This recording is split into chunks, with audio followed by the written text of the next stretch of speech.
little bit like being a quarterback in the NFL. Everybody's good with a stacked roster.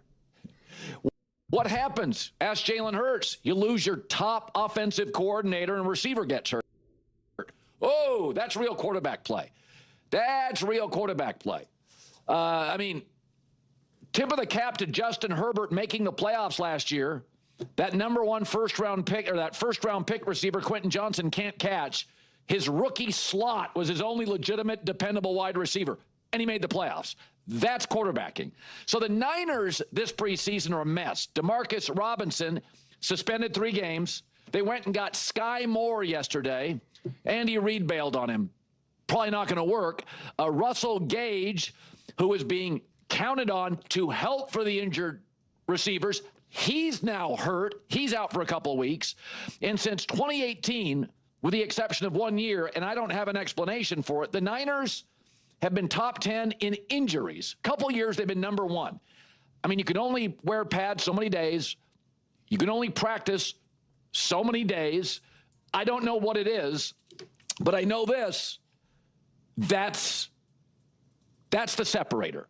Patrick Mahomes won 2 Super Bowls. Oh, my God. And the wide receiver situation was a mess. Whiffs, suspensions, drops. I think for a couple of years, Kansas City led the NFL in drops as Mahomes was winning Super Bowls. By the way, C.J. Stroud last year. Stephon Diggs out for the year. Tank Dell hurt.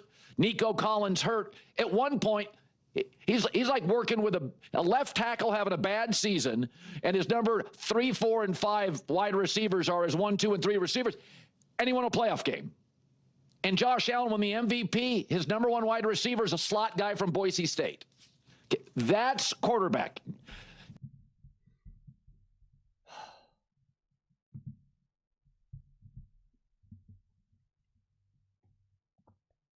Did Justin Herbert win a Super Bowl last year?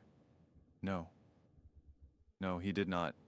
Jalen Hurts, I guess when he lost his number, how did Colin Fraser, when he lost his number 1 offensive coordinator or something, and A.J. Brown, it's like, did he win a Super Bowl that year? No, he did not. Patrick Mahomes, I don't want to do this. I don't want to just keep talking about Patrick Mahomes. And so I feel like I'll just say it very quickly. In 2022, the wide receiver room was not a mess. Travis Kelce had the greatest year of his entire career. He had more catches and more receptions and more targets and more yak than 99% of the entire NFL of all the wide receivers, okay? He was essentially wide receiver 1, and wide receiver 2 was Juju Smith-Schuster, who led the NFL in reception percentage, okay? He literally just did not drop the ball. You want to talk about drop balls, and they wildly led the NFL in yards after catch by like 600 yards. Stop. Please stop. And then at 23, it was clearly a defensive team. Clearly a defensive team. And Dak Prescott had the same amount of drops. And I mean, I already went through all the teams before. Like, it was not just magically Patrick Mahomes, the only quarterback that was dealing with drop passes. Like, oh my gosh, we have to stop with that narrative. And when Matthew Stafford was dealing with all the injuries last year, the Rams played awful. Matthew Stafford played awful. And Matthew Stafford is an unbelievable quarterback.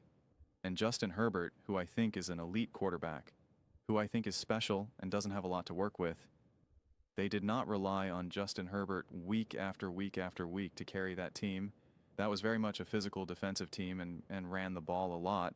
So, like, let's not pretend that what Justin Herbert did was just put this team on his shoulders. I mean, it just doesn't really make a whole lot of sense. And even Josh Allen, or even Patrick Mahomes for that matter, if we want to put Josh Allen and Patrick Mahomes in a separate category, and let's just say they actually really did carry their teams, right? Let's just say that that's 100% true. You're talking about 2 of the greatest quarterbacks ever. Especially if we put Patrick Mahomes in that category. We're going to Patrick Mahomes like, okay, great. Then fine. We established that Patrick Mahomes is better than Brock Purdy. Glad we figured that out. Glad we could all accept that very difficult truth. I mean, Brock Purdy actually played really, really well, considering the mess of a team that was dealt him last year. The defense was awful.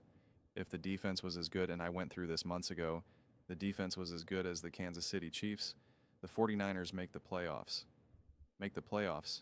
And I'm a huge fan of C.J. Strong, huge fan, and believe in him too. But I'm consistent. I'm consistent with the balance of team around you, coaching staff, etc., etc.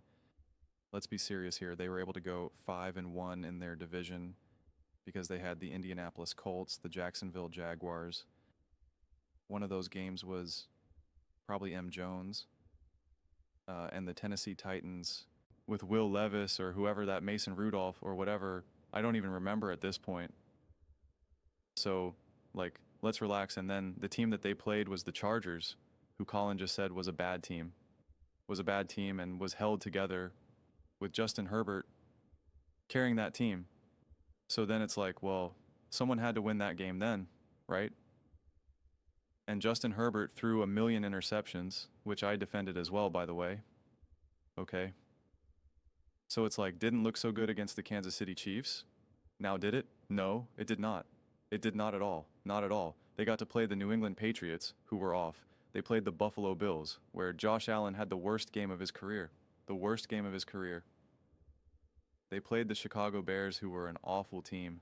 Like, come on, man. That was not a great year for the Houston Texans. Not a great year. Let's not get it twisted here. And they also had a really high quality defense, by the way. The 49ers, the 29th ranked defense, and they were averaging, we'll just call it an even 23 points. Okay, 23 points. Brock Pye led that offense to a higher scoring offense in 2023. The Kansas City Chiefs, 21.8. They scored less points per game than the 49ers. And look at their defense. 17 points a game they allowed. They were second in the NFL in points allowed. If Brock Purdy was leading this offense to score 23 points a game, but his defense was giving up 25.5, how many games would have Brock Purdy won if his defense was only giving up, let's just call it 18 points? Well, he would have won against the Rams. He would have won against the Cardinals. We'll give it a toss-up for against the Chiefs. Would have won against who else? The Rams again, the Lions, and the Cardinals. Computer, how many more wins would that be? Like, depending on how way you want to do it, 5 or 6 more wins.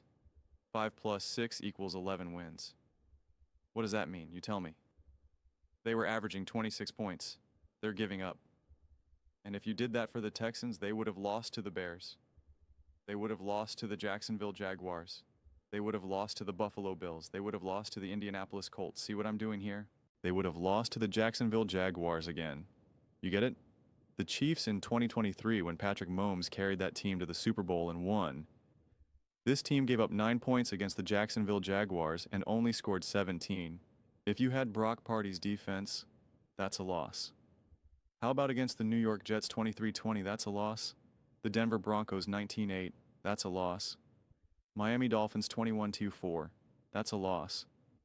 I'm seeing a lot more losses when your defense isn't carrying some wins here. That's for sure. I mean, even some of these tighter wins, 25-17. Hey, if your defense has actually given up 26, 30 points, that's a loss. They beat the Los Angeles Chargers 13-2. That's a loss. Show me. Show me the quarterback that carries an offense and a defense. I mean, show me the quarterback who does it. Show me, because I don't really know if there's if someone could actually tell me. I'd love to look it up because I'd love to look at the outlier, because it would be obviously an outlier, but I'd love to see it. I really, really would. I'd love to see it because it's just not quite there. And like I said, even if we want to concede that some of these other quarterbacks who are truly special, like Josh Allen, Lamar Jackson, Patrick Mahomes, etc., it's like, okay, we will look back on these quarterbacks and say, these are some of the greatest quarterbacks to have ever touched a football. That these guys are absolute freaks of nature, and that means if you can't live up to that, then shouldn't have you at quarterback. I mean, you can win Super Bowls. You need a great quarterback, again, outside of some outliers. You need a great coach, and you need a great quarterback. I don't think Russell Wilson is an absolute freak of nature. He won a Super Bowl, right? Jalen Hurts, I think, is an awesome quarterback. I really, really do. I think he's special, and I think we have to see him play. If he continues to keep playing massive and big-time moments, then that will be his own special brand of a superpower. But in terms of his physical skill set, I don't put him on the level of a Josh Allen or a Patrick Mahomes, but yet clearly can lead 2 teams to Super Bowls and become a super MVP and play out of his mind in both Super Bowls. Now, again, like I said, that's its own special skill set, which, you know, in order to really solidify that as like that's his absolute ultimate superpower, it's like you probably maybe need to see it a couple more times for him to have another, like a couple huge Super Bowl performances to then be like, I don't care what this man does throughout the regular season or what his bottom line stats are. Doesn't matter in big games. He absolutely balls, which then would potentially put him in the freak conversation, but just in a slightly different way. But you know, the point that I'm trying to drive home is that like you don't need a quarterback who is just larger than life, 365, 247 game after game after game after game after game to be great to win. I mean, all you needed, Jimmy Garoppolo or Brock Brady, you just needed them to be 5% better and they win the Super Bowl, 5% better. So you're right there. And if Greenlaw doesn't get injured, probably win the Super Bowl. If Christian McCaffrey doesn't fumble, you probably win the Super Bowl. If you don't muff that punt, probably win the Super Bowl. Just one of those things didn't happen, you probably win the Super Bowl. And then you would say, oh, Brock Purdy can only win when things are great. And it's like, yeah, but he can win a Super Bowl. That's all that matters. I don't need to try to create a narrative as to why Brock Purdy's in the GOAT conversation are one of the best quarterbacks in the history of the world. I don't care about that. Trying to build a team that can win a Super Bowl.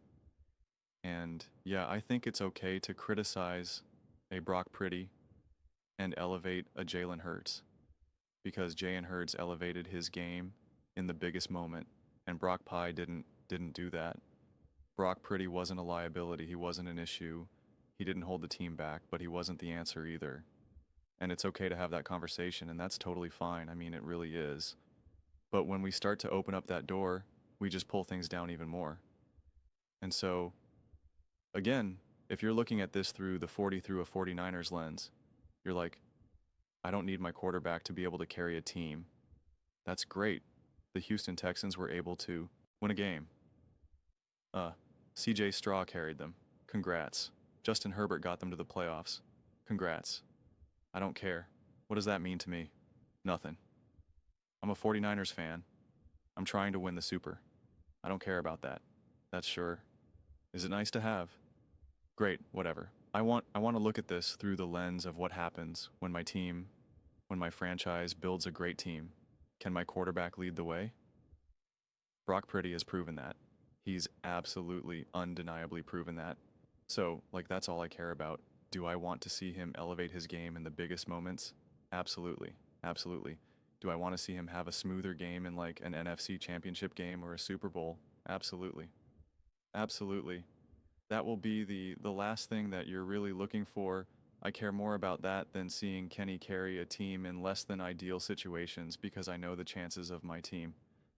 And again, when I keep saying my team, I'm like, I'm not 49ers. I'm just saying, through that lens, I know that the chances that my team wins a Super Bowl when everything's not going pretty well is pretty much slim to none. And like I said, even if you want to say, oh, you're wrong about the Mahomes example. He did it all. Okay, well, that's Patrick Mahomes. Then that's literally the first or second greatest quarterback of all time. And it's an insane comparison then. Like, you're literally saying you're either the greatest quarterback of all time or like, and when Jalen Hurts did not have a lot to work with, he did get the Philadelphia Eagles to the playoffs, but he was also able to take advantage of some bad teams like the Washington Commanders and the New York Giants. But yeah, he had a bad defense, not a good offense. Rookie wide receiver was Devontae, first-year head coach Nick Sirianni. Yeah, he got them to the playoffs. They didn't win a Super Bowl. They were nowhere close to winning a Super Bowl in 21. So, it means nothing. Is it something that you can say when you're getting in a debate with someone of how good Jalen Hurts is? And when people say, oh, Jalen Hurts can only win with Saquon Barkley, and you're like, well, that's not true. He went to a Super Bowl without Saquon Barkley, and you know, his defense was awful, and he got to the playoffs in 23, and like, right, like, because that's how, you know. I'm glad I stumbled onto this, because Colin said, well, look, Justin Herbert, kudos. You were able to get to the playoffs. Isn't that great? And it's like, well, you also had Harbaugh, and you had a great defense. But like with Jalen Hurts, he's like, isn't life a lot harder when you lose your coordinator? And he's like, yeah, but you still got them to the playoffs. He got them to the playoffs. Why is it okay for Justin Herbert to just get them to the playoffs, but not Jalen Hurts? Doesn't really make a whole lot of sense. And if you want to talk about how hard it is when you lose a coordinator, then isn't it a massive benefit that someone like Patrick Mahomes has Andy Reid throughout his entire career? It's just this is where these conversations start to get so messy. And this is when you really start to juggle so many different variables at the same time. And then it becomes like so hard. I mean, it's so hard to like keep them all in the air because you're just kind of like, well, wait a second. If this is true, then that has to be true. And if that's true, then what about this? And how about wait? I don't wait where like, what are we Brock Pie somehow supposed to win?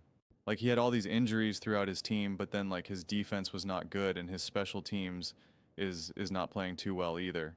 They're fumbling, they're muffing punts, they're missing field goals. Like wait, I mean like, come on. I mean Matthew Stafford in that game against the Rams where it's 12-6, he was 16 for 27 for 160 yards and a 76.2 passer rating. He was the reason why they won that game. I mean, that was just an ugly game for everyone involved, and at that point his O-line was healthier. And he did have Puka Nua, and he did have Cooper Kupp. Brock Purdy's throwing the ball to Deebo Samuel, who literally can't hold on to the ball. That's his fault. I don't think so. Patrick Mahomes beat the 49ers last year. He was 16 for 27 with 154 yards, 0 touchdowns, and 2 interceptions, and a 44.4 passer rating. He's why they won that game. Really? I mean, my goodness. I mean, in the famous game now where the Chiefs were able to block the winning field goal against the Broncos, Bo Nix goes 22 for 30, 215 yards, 2 touchdowns, and a 115 passer rating. But he wasn't good enough.